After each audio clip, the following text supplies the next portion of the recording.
बच्चों, आज हम अपनी भाषामणि किताब से एक कहानी पढ़ने जा रहे हैं। कहानी में एक कबूतर है और एक मधुमक्खी है। और बच्चों, इस कहानी का नाम भी कबूतर और मधुमक्खी है। बच्चों, अभी तक हम अपनी भाषामणि किताब से जितनी भी कहानियाँ पढ़ते थे वो बहुत छोटी छोटी और आसान सी हुआ करती थी। लेकिन अब से हम जितनी भी कहानियाँ अपनी भाषामणि किताब से पढ़ेंगे वो पहले के हिसाब से थोड़ी बड़ी होंगी। हाँ, लेकिन वो आसान तो उतनी ही होंगी जितनी पहले की कहानियाँ हुआ करती थी। बस हमें उनको थोड़ा सा ध्यान दे के पढ़ना होगा और ध्यान दे कर के सुनना होगा। ठीक है, तो आइए अपनी आज की कहानी शुरू करते हैं, कबूतर और मधुमक्खी की। ये हमारी भाषामणि किताब के पाठ 11 पे है।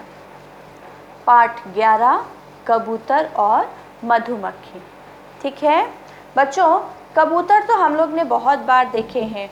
हमारे घर की छतों पर बहुत बार हम लोग ने कबूतर को उड़ते हुए, या कभी हमारे छतों की मुंडेर पे कबूतर आके बैठते हैं। अगर हम कभी दाना डालते हैं, उनके खाने के लिए कुछ दाना रखते हैं, तो कबूतर आ कर के उन दाना को खाते हैं। तो हम लोग ने कबूतर तो बहुत बार देखे हैं। और मधुमक्खी भी हो सकता है आप लोगों ने देखी हो। ये फूलों के ऊपर घूमती हुई दिखती है। ये पीले रंग की होती है और जहाँ बहुत सारे फूल होते हैं, जैसे हमारे स्कूल में भी बहुत सारे फूल हैं, तो जहाँ बहुत सारे फूल होते हैं उनके ऊपर ये मधुमक्खियाँ हमें मंडराती हुई घूमती हुई दिखती हैं। लेकिन बच्चों, इनके पास नहीं जाना, ये बहुत ज़ोर से डंक मारती हैं। तो आइए शुरू करते हैं कबूतर और मधुमक्खी की ये कहानी। शुरू करने से पहले पेंसिल अपने साथ में रखेंगे। एक समय की बात है, एक नदी के किनारे खड़े बहुत बड़े वृक्ष पर मधुमक्खियों ने अपना छत्ता बनाया। मधुमक्खियाँ दिन भर परिश्रम करती थीं। वे फूल से रस इकट्ठा करके शहद बनाती थीं। तो बच्चों, एक समय की बात है कि एक नदी थी, ठीक है, और उस नदी के किनारे एक बहुत बड़ा वृक्ष था। वृक्ष मतलब कि पेड़। पेड़ का ही एक और नाम होता है वृक्ष। ठीक है, तो नदी के किनारे एक वृक्ष था, यानी कि एक पेड़ था, और उस पर मधुमक्खियों ने अपना छत्ता बनाया। छत्ता मतलब छत्ता बच्चों, मधुमक्खियों का जो घर होता है, जिस घर में वो रहती हैं, उसको छत्ता बोलते हैं। ठीक है, और वो एक विशेष प्रकार का होता है। जैसे हमारा और आपका घर होता है, किसी का घर दूसरे तरीके का होता है, किसी के घर का रंग दूसरे तरीके का होता है, किसी के घर का आकार दूसरा होता है। लेकिन ये जो मधुमक्खियों का घर होता है, ये यानी कि ये जो छत्ता होता है, ये एक ही तरीके का होता है। ये देखने में एक ही प्रकार का होता है। ठीक है, तो जो मधुमक्खियों का घर होता है उसी को छत्ता बोलते हैं, और उसमें बहुत सारी मधुमक्खियाँ रहती हैं।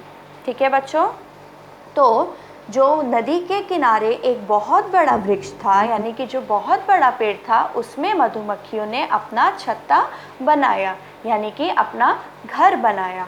और मधुमक्खियाँ दिन भर बहुत परिश्रम करती थी, यानी कि परिश्रम मतलब काम करना, बहुत मेहनत करना। दिन भर बहुत मेहनत करती थी। और वो क्या मेहनत करती थी? वो फूल से रस इकट्ठा करके शहद बनाती थी। बच्चों, जैसा मैंने बताया कि हम लोग जहाँ बहुत सारे फूल होते हैं वहाँ पे हम मधुमक्खियों को देख सकते हैं। तो मधुमक्खियाँ क्या करती हैं कि वो फूलों के ऊपर बैठती हैं, और जो फूलों के अंदर रस होता है, जिसको हम नहीं देख सकते, लेकिन वो मधुमक्खियाँ देख सकती हैं, वो उन फूलों के ऊपर बैठ के उस रस को इकट्ठा करती हैं और उससे क्या बनाती हैं? शहद बनाती हैं। ठीक है, एक दिन की बात है, एक मधुमक्खी को प्यास लगी। वह पानी पीने के लिए नदी पर गई। पानी पीते पीते वह पानी के तेज़ बहाव में बहने लगी। देखो बच्चों, एक दिन क्या हुआ था कि जो मधुमक्खियाँ थीं उनमें से एक मधुमक्खी को बहुत प्यास लगी, यानी कि उसका पानी पीने का मन हुआ। तो वो पानी पीने के लिए नदी के पास चली गई, और जब वो नदी में से पानी पी रही थी तो अचानक से पानी में बहुत तेज़ बहाव आया, यानी कि लहर आई, और मधुमक्खी पानी में बहने लगी। पानी के उस बहाव के साथ, उस लहर के साथ बहने लगी। ठीक है, तभी क्या हुआ, एक पेड़ की डाल पर बैठा कबूतर यह सब देख रहा था। वहाँ उस नदी के पास एक और पेड़ था जिस पर एक कबूतर बैठा हुआ था, और वो ये सब कुछ देख रहा था कि मधुमक्खी आई है, पानी पी रही है, और अचानक जब बहाव आया पानी में तो वो पानी के साथ बहने लगी। ये सब कुछ कबूतर ने देखा। उसने डूबती मधुमक्खी की सहायता के लिए एक पत्ता उसके आगे फेंक दिया। उसने, यानी कि कबूतर ने, उस डूबती मधुमक्खी, जो मधुमक्खी पानी के साथ बह रही थी, पानी में डूब रही थी, उसकी सहायता करने के लिए, यानी कि उसकी मदद करने के लिए मधुमक्खी के आगे एक पत्ता फेंक दिया। पत्ता, जिस पेड़ पे कबूतर बैठा था उसी पेड़ से उसने एक पत्ता तोड़ा और मधुमक्खी के आगे पानी में फेंक दिया।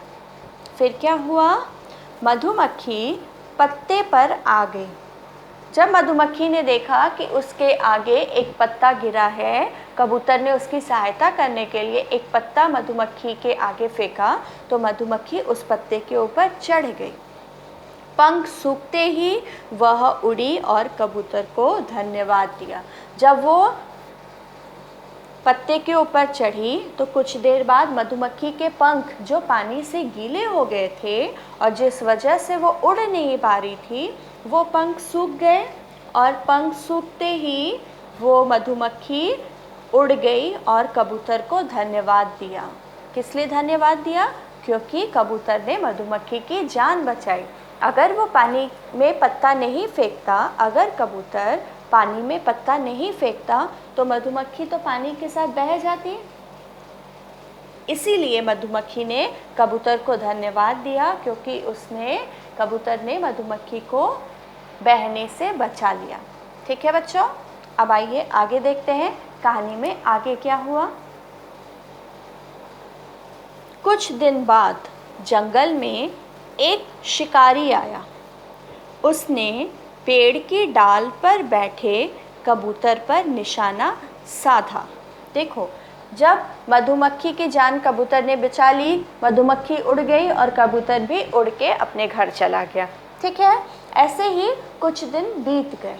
फिर कुछ दिनों के बाद उस जंगल में, यानी कि जिस जंगल की ये कहानी है, उस जंगल में एक शिकारी आया।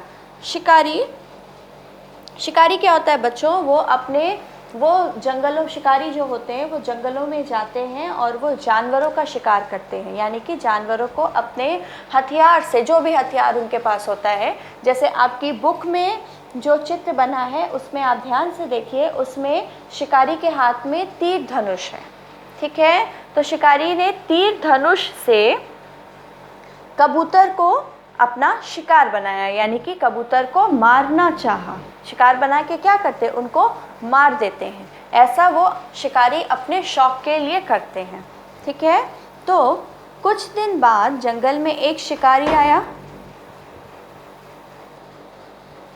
जब शिकारी जंगल में आया तो उसने देखा कि एक पेड़ की डाल पर एक कबूतर बैठा हुआ है। तो शिकारी ने अपने तीर धनुष से उस कबूतर पर निशाना साधा। ये आपकी बुक में जो चित्र बना है आप उसको ध्यान दीजिए, उसमें शिकारी के हाथ में तीर धनुष है, उस शिकारी के सामने एक पेड़ है जिस पर एक कबूतर बैठा हुआ है। ठीक है, अब कबूतर पर निशाना साधा। जब कबूतर ने ये देख लिया तो कबूतर तो समझ गया कि अगर मुझे ये तीर लग जाएगा तो मैं मर जाऊंगा, इसलिए कबूतर वहाँ से उड़ जाना चाहता था। ठीक है, कबूतर उड़ जाना चाहता था,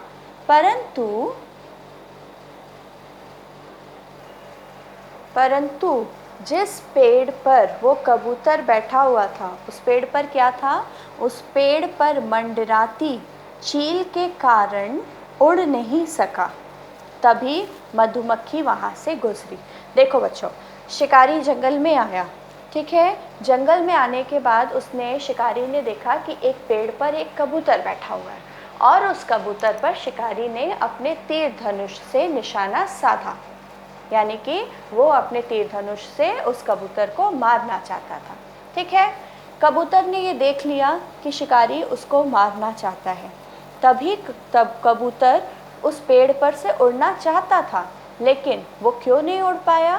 क्योंकि उस पेड़ के ऊपर एक चील मंडरा रही थी, और चील मंडरा रही थी, इस डर से कबूतर नहीं उड़ा, क्योंकि अगर वो वहाँ से उड़ता तो चील उसको पकड़ के ले जाती और खा जाती, इसीलिए कबूतर वहाँ से नहीं उड़ा। फिर क्या हुआ? मधुमक्खी वहाँ से गुजरी। जहाँ पे ये सब कुछ हो रहा था वहाँ पर से एक मधुमक्खी गुजरी। उसने देखा कि कबूतर के प्राण संकट में हैं, ठीक है। मधुमक्खी ने कबूतर की सहायता करने की सोची। जब मधुमक्खी वहाँ से गुजरी तो उसने देखा कि कबूतर के प्राण मतलब कि जान, और संकट मतलब मुश्किल में है, यानी कि कबूतर की जान मुश्किल में है। मधुमक्खी ने देखा कि शिकारी आया है और वो कबूतर को मारना चाहता है, तो वो समझ गई कि अब तो कबूतर की जान मुश्किल में है। तब फिर क्या हुआ? मधुमक्खी ने कबूतर की सहायता करने की सोची। मधुमक्खी ने शिकार के हाथ पर जोर से डंक मारा। माफ़ करना बच्चों, शिकारी के हाथ पर जोर से डंक मारा। मधुमक्खी ने जब ये देखा कि कबूतर की जान मुश्किल में है, तो मधुमक्खी ने सोचा कि मुझे तो इस कबूतर को बचाना ही होगा। तो मधुमक्खी ने कबूतर को बचाने के लिए क्या किया? उस शिकारी के हाथ पर ज़ोर से डंक मारा, यानी कि उसे ज़ोर से काट लिया। वह हाय हाय करके चिल्लाने लगा। उसका निशाना चूक गया और कबूतर उड़ गया, ठीक है। जब मधुमक्खी ने शिकारी के हाथ पे डंक मारा तो शिकारी बहुत ज़ोर से चिल्लाने लगा, उसको बहुत ज़ोर से दर्द होने लगा और वो हाय हाय चोट लग गई, दर्द हो रहा है, इस तरह से चिल्लाने लगा। और उसके चिल्लाने से जब उसको डंक लगा तो उसका जो निशाना था, उसका जो तीर धनुष से उसने निशाना लगाया था वो चूक गया और कबूतर उड़ गया। चूक गया यानी कि निशाना जो कबूतर पे लगने वाला था वो कहीं और चला गया, वो इधर उधर कहीं और चला गया और कबूतर बच गया और वहाँ से उड़ गया। कबूतर ने मधुमक्खी को धन्यवाद दिया। मधुमक्खी बोली, तुमने भी तो मेरी जान बचाई थी। जब कबूतर वहाँ से उड़ गया तो उसने जाकर के मधुमक्खी को धन्यवाद दिया, यानी कि उसका शुक्रिया किया, कहा उससे कि तुमने मेरी जान बचाई, इसके लिए बहुत बहुत धन्यवाद। तो उस पर मधुमक्खी क्या बोली? तुमने भी तो मेरी जान बचाई थी। तो बच्चों याद है इस कहानी के शुरू में सबसे पहले जब मधुमक्खी पानी में गिरी थी तो उसकी सहायता किसने की थी? उसकी सहायता कबूतर ने की थी। और इस कहानी के अंत में जब कबूतर मुश्किल में पड़ा, जब कबूतर की जान संकट में पड़ गई तो कबूतर की जान किसने बचाई? मधुमक्खी ने बचाई। तो इस कहानी से हमें क्या सीख मिलती है? इस कहानी से हमें ये सीखने को मिलता है कि कर भला तो हो भला, यानी कि अगर हम दूसरों के साथ अच्छा करेंगे तो हमारे साथ भी अच्छा होगा, ठीक है। अगर हम दूसरों की सहायता करेंगे तो हमारी सहायता के लिए भी कभी ना कभी कोई ना कोई ज़रूर आएगा। लेकिन अगर हम दूसरों की सहायता नहीं करेंगे, हम देख लेंगे कि हाँ वो सामने वाला, उसको मदद की ज़रूरत है, उसको दिक्कत है, लेकिन मैं उसकी मदद नहीं करूँगी। अगर हमारे मन में ऐसी भावना आएगी तो कभी जब हम मुश्किल में पड़ेंगे तब हमारी मदद के लिए भी कोई नहीं होगा। इसलिए हमेशा ध्यान रखो, कर भला तो हो भला।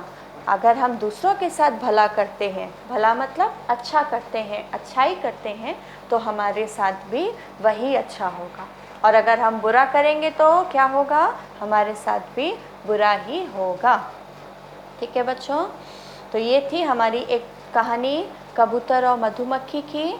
कहानी जो अभी तक हम लोग पढ़ते थे वो छोटी थी, लेकिन अब ये कहानी पहले से बड़ी है। लेकिन कहानी तो बहुत मज़ेदार भी थी और इस कहानी से हमने कर भला तो हो भला ये बात सीखी भी। ठीक है बच्चों, तो आइए शुरू करते हैं अभ्यास पर। बच्चों, सबसे पहले तो आप खुद से ये कबूतर और मधुमक्खी की कहानी को पढ़ेंगे। थोड़ा थोड़ा करके पढ़िए, एक एक वर्ण को मिला करके शब्द बनाइए और शब्दों को मिला करके वाक्य बनाइए और इस वाक्य को पढ़िए। धीरे धीरे करके पढ़िए, लेकिन स्पष्ट, साफ और सही पढ़ने की कोशिश करिए। ठीक है, जब ये कहानी आप अपने से पढ़ लेंगे तब हम लोग करेंगे इसमें मुश्किल शब्दों को, यानी कि वर्तनी को। ठीक है, तो आइए वर्तनी को रेखांकित कर लेते हैं और फिर आप उसका अभ्यास करिएगा। किनारे, वृक्ष, मधुमक्खियों, छत्ता, मधुमक्खियाँ, परिश्रम, इकट्ठा, मधुमक्खी, प्यास, नदी, तेज़। बच्चों, तेज़ ज के नीचे बिंदु लगा है, इसलिए ये ज नहीं होगा, ये क्या हो जाएगा, ज। तो इसको तेज़ पढ़ेंगे। डाल, डूबती, सहायता, कबूतर, पत्ता, पंख, धन्यवाद, शिकारी, मंडराती, प्राण, संकट, डंक, चिल्लाने। तो ये हो गए बच्चों वर्तनी। इसका अभ्यास आपको आपकी हिंदी स्पेलिंग डिक्टेशन कॉपी में आप पाठ का नाम डालेंगे, कबूतर और मधुमक्खी, फिर 1 2 3 4 इस प्रकार नंबर डालेंगे और ये सभी वर्तनी का अभ्यास करेंगे। ठीक है बच्चों, अब देखो इसमें मधुमक्खी शब्द आया है। ठीक है, मधुमक्खी भी आया है, मधुमक्खियाँ भी आया है और मधुमक्खियों भी आया। इसमें मैं आपको एक नई चीज़ सिखाती हूँ। जैसे पहले हम मधुमक्खी देख लेते हैं, तो मधुमक्खी में मधुमक्खी, ठीक है, ये यहाँ पे आधा क और उसके बाद में ख लिखा है और ख पे बड़ी ई की मात्रा लगी है।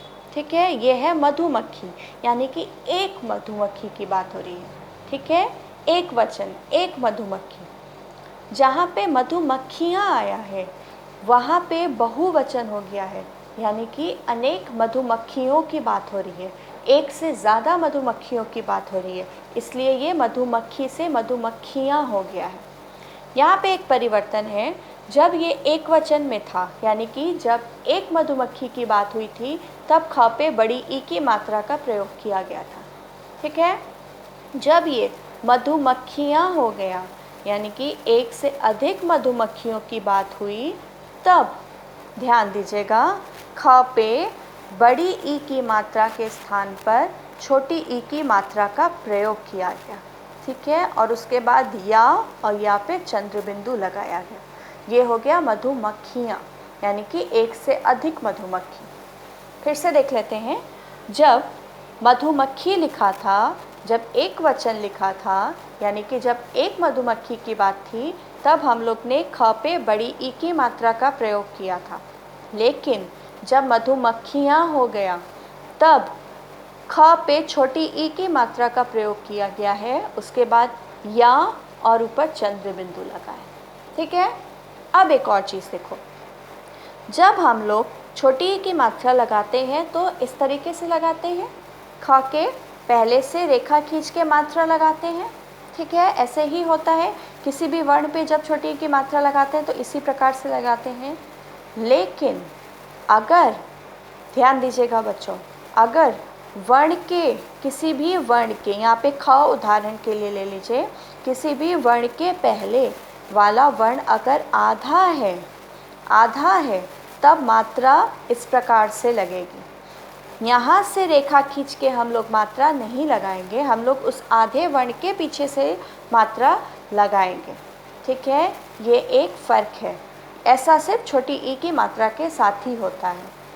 हर बार अगर किसी भी वर्ण के पहले आधा वर्ण लिखा है और छोटी ई की मात्रा का प्रयोग करना है तो मात्रा आधे वर्ण के पीछे से लगनी शुरू होगी। ठीक है, इसको ध्यान दीजिएगा, ये एक नई चीज़ आई थी। ठीक है बच्चों, तो आज हम लोग इतना ही करेंगे।